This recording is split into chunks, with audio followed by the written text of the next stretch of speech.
एक बार की बात है। एक पहाड़ी गांव में एक युवक रहता था।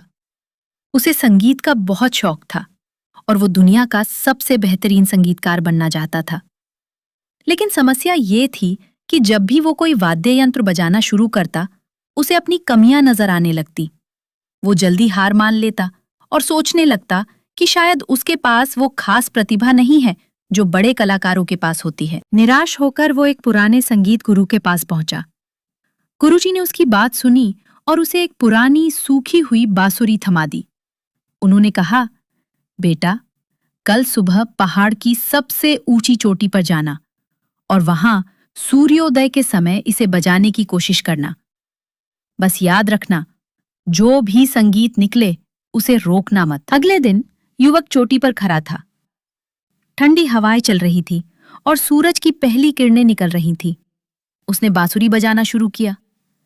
पहले तो आवाज बहुत बेसुरी थी। हवा के शोर में संगीत कहीं खो सा गया। उसे लगा कि वो फिर से नाकाम हो रहा है।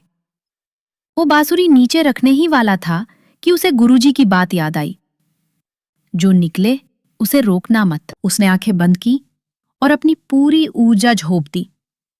वो ये भूल गया कि वो कैसा बजा रहा है। वो बस अपनी सांसों और उस पल के साथ जुड़ गया। धीरे धीरे बांसुरी से एक ऐसी धुन निकली जो बादलों को चीरती हुई गूंजने लगी।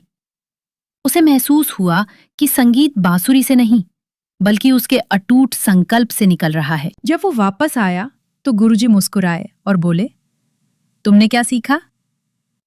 युवक ने कहा, गुरुजी, मैं अब तक बाहर की वाहवाही और तकनीक ढूंढ रहा था, लेकिन संगीत तो मेरी सांसों के भीतर था।